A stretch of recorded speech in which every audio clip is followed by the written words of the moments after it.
Bonjour, bienvenue sur Lueur. Avant de commencer cette présentation, je voulais partager avec vous une idée qui pourrait vous intéresser avant les fêtes de fin d'année.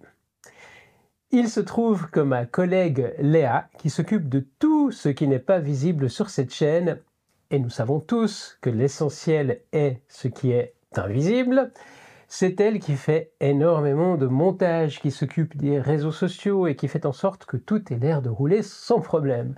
Eh bien, Léa a ouvert un site de cartes postales et de cartes de vœux qui font figurer d'adorables petits elfes qui partagent leurs émois et sentiments dans des phrases légères et poétiques.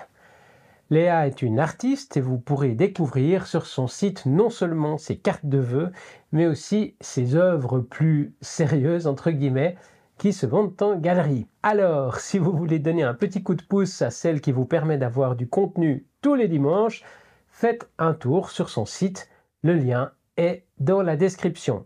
Et partagez avec vos proches pour accompagner de jolies cartes vos vœux et cadeaux de fin d'année. Quelle transition mieux trouvée que de parler de l'état des religions chrétiennes en Europe en général, quelle que soit la confession, catholique ou protestante. Je préviens tout de suite que je n'ai été élevé dans aucune religion en particulier et que mes parents se déclaraient agnostiques. Quant à moi, je ne sais pas ce que je suis, et si agnostique veut dire qui ne sait pas, alors je prends. Je ne sais rien, je ne crois pas qu'on puisse définir le divin ou l'encadrer, bref. On peut dire, en tout cas, quand on voit l'état de la religion en Occident, qu'elle se trouve dans une période délicate. On dirait qu'elle vit une crise qu'on pourrait qualifier de sans précédent, même si d'aucuns constatent un retour du religieux. Il est tout de même discret au vu de la fréquentation des églises et des lieux de culte. Il y a des exceptions, bien sûr, mais la bonne messe du dimanche n'attire presque plus personne autrement que pour faire vivre une tradition familiale rassurante. Pendant des siècles, les Occidentaux sont allés à l'église par contrainte, par peur du jugement dernier, par peur du regard de l'Inquisition ou simplement par peur du regard des autres. On se retrouvait sur les bancs froids et austères à écouter des sermons ou à se confesser, contraint, mécontent. On faisait son devoir de bon chrétien, on respectait la tradition et pourquoi pas, sait-on jamais, on s'assurait une place au paradis à bon compte. Si nos aïeux ont peut-être pu croire au bon Dieu, je ne donne pas cher de son image à l'heure actuelle. Je crois que l'on peut affirmer que plus personne, ou presque, n'imagine un être surnaturel et anthropomorphe perché dans les nuages. Cette crise de la religion en Occident est une excellente occasion de nous remettre en question et de se demander ce que l'on veut proposer aux générations à venir qui auront, comme nous avons, 1000 questions existentielles avec lesquelles nous confronter. Faire face à la mort, par exemple, reste et restera une des préoccupations premières de l'humanité. Et nous ne pouvons décider d'ignorer cette question en regardant avec dédain, du haut de notre rationalité, les croyances des uns et des autres. Et comme le dit Max Strohm, conférencier et auteur spécialisé dans les techniques de respiration et de relaxation, il y a des portes qui ne s'ouvrent que de l'intérieur. Fin de citation. La plus prégnante et la plus intime entre toutes celles qui ouvrent sur le sens que l'on peut donner à sa vie est une de celles-ci. Seule la réalisation intime d'une rencontre avec l'ineffable est en mesure de nous faire accepter cette finitude qui constitue, qu'on veuille se l'avouer ou non, le centre de nos préoccupations. Les rituels, les communions et les traditions peuvent nous aider à chercher au fond de nous les réponses aux questions qui n'ont de réponse qu'au très fond de notre être. Mais toute épiphanie est intimement personnelle et aucun placebo ritualisé ne sera jamais en mesure de remplacer la réalité intérieure de l'expérience transcendante vécue. Il n'existe pas de solution toute faite, mais il est certain que les émissions de télévision qui parlent des expériences vécues par des gens qui sont allés aux portes de la mort réunissent un public nombreux et avide de réponses. On se rassure à entendre ces récits fascinants qui nous laissent entrevoir la possibilité d'un après. Il se trouve, comme nous l'avons vu avant qu'il existe des moyens naturels d'explorer ces niveaux de conscience qui se situent sous la ligne de flottaison de notre ego.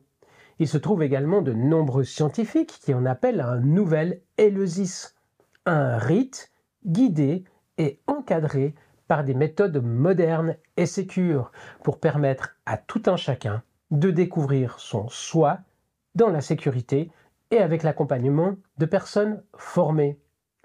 Une nouvelle Eucharistie en quelque sorte. Cela peut sonner comme une provocation, mais je suis prêt à parier que si les confessions catholiques ou protestantes proposaient une Eucharistie psychédélique, les églises se rempliraient bien plus vite. C'est du délire ?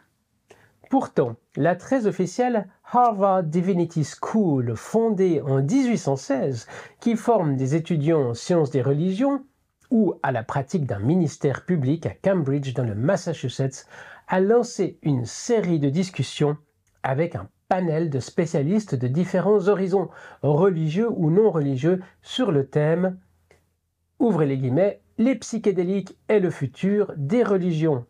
Fermez les guillemets. Parmi les différents thèmes abordés, la possibilité de former des guides spirituels pour des expériences psychédéliques, formation à laquelle le nom d'aumônerie psychédélique serait donné. Certains spécialistes appuient leurs suggestions en faisant référence au fameux mystère d'Éleusis, mais aussi, et c'est plus rare, aux premières cérémonies chrétiennes ayant utilisé des psychédéliques dans l'Antiquité. Ils rappellent également que de nombreuses églises chrétiennes amérindiennes ont une grande expérience des psychédéliques. Le gouvernement américain ayant fait une exception pour eux car les substances psychoactives ont toujours fait partie de leur pratique religieuse. La révérende Rita Powell, aumônière épiscopalienne de la Harvard Divinity School, a participé à une des études du docteur Roland Griffiths et a déclaré, ouvrez les guillemets, trouver un moyen de sortir d'une vision limitée et entrer dans l'infinité expansive de Dieu est une question d'urgence pour notre santé spirituelle. Fin de citation.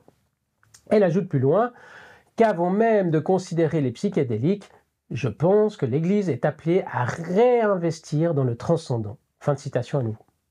Elle évoque les chants, les danses, les jeûnes. Il existe en effet de nombreuses techniques permettant de s'extraire du mode automatique de notre niveau de conscience. Une des craintes évoquées par certains des intervenants de ces panels de discussion organisés par la Harvard Divinity School est l'obsolescence prévisible de l'Église si ces substances étaient disponibles à tout moment pour tout un chacun. Il est certain que les différentes législations de pays toujours plus nombreux s'assouplissent devant les difficilement réfutables et excellents résultats obtenus dans les meilleures universités du monde.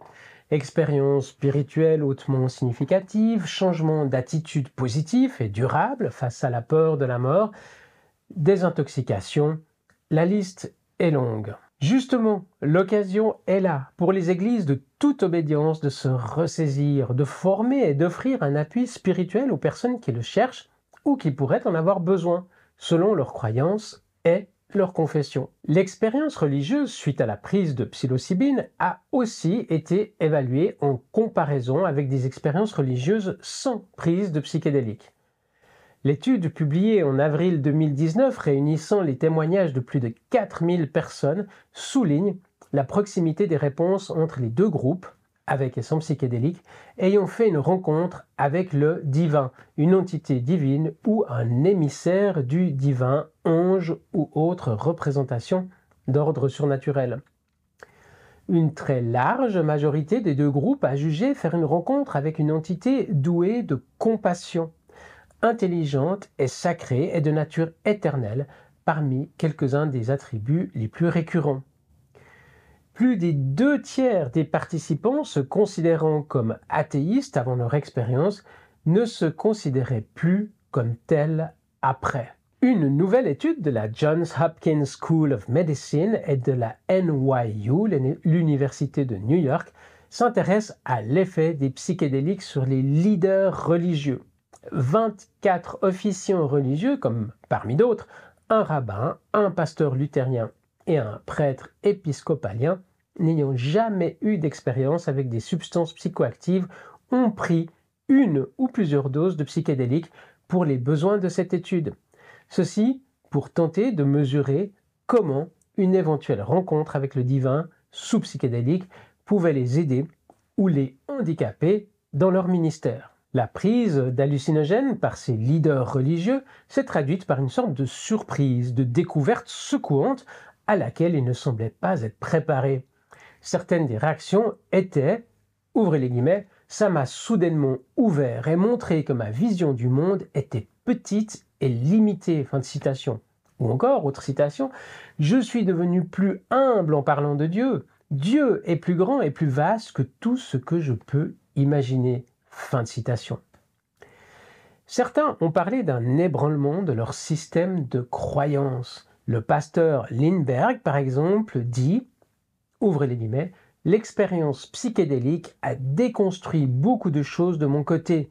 Je peux comprendre pourquoi les gouvernements préféreraient voir disparaître ces substances. Elles peuvent détruire vos croyances. Fin de citation. Et plus loin, il ajoute, j'ai changé mon approche envers ma communauté. Je les écoute beaucoup plus. Je les soutiens dans leur propre compréhension du divin plutôt que de leur dire comment ils devraient pratiquer leur foi. Fin de citation. Le prêtre épiscopalien déclare « J'ai fait l'expérience du Saint-Esprit. Je n'ai aucun doute à ce sujet. Mon voyage à Hopkins, à l'université, a été pour moi une nouvelle ordination. » Fin de citation. Il en est tellement persuadé qu'il a quitté sa paroisse pour ouvrir sa propre structure d'exploration psychédélique chrétienne. L'Église a-t-elle perdu sa raison d'être si tout ce qu'elle peut offrir est une sorte de consolation grise? Certainement pas, elle remplit un rôle essentiel pour des millions de personnes à travers le monde et il n'est jamais très inspiré de vouloir tout bouleverser pour repartir sur des bases nouvelles en faisant fi des siècles de connaissances et de traditions. Le salut des religions en Occident ne réside peut-être pas uniquement dans la prise de substances psychédéliques, mais dans un effort dirigé vers une exploration de l'âme ou de la conscience. Donnons-lui le nom que l'on voudra. Cette exploration de l'âme peut énormément gagner à s'ouvrir à une recherche plus active, que celle-ci se fasse à l'aide de substances ou non. Comme l'a exprimé un des participants à l'étude sur les leaders religieux, début de citation, les religions institutionnelles ont beaucoup à apprendre des psychédéliques, mais le monde des psychédéliques a aussi beaucoup à apprendre des religions institutionnelles. Fin de citation. Je tiens à préciser que je ne juge pas le travail admirable que peuvent faire de nombreux pasteurs ou prêtres qui se dévouent corps et âme à leur paroisse, qui sont à l'écoute des gens et de leur communauté, qui font leur métier du mieux qu'ils peuvent, avec intelligence et avec cœur.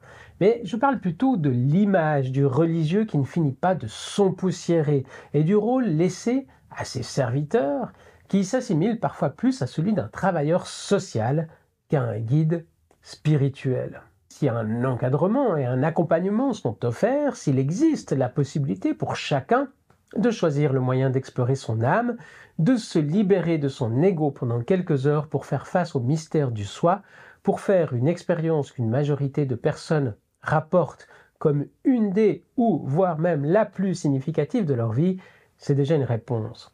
Pas la seule, pas l'exclusion des autres, mais une réponse qui peut être donnée aux angoisses existentielles de nos consciences désenchantées. Rituels religieux ou art religieux, séances accompagnées de psychothérapeutes, séances de groupe ou individuelles, séances dirigées vers des problématiques spécifiques, cancérologie, désintoxication, il est temps de mettre en place des structures qui pourraient accueillir tout type de besoins. Un autre problème guette l'émergence de ces techniques et c'est celui de certains groupes qui vont voir dans le développement annoncé de ces méthodes une nouvelle manière de tirer du profit.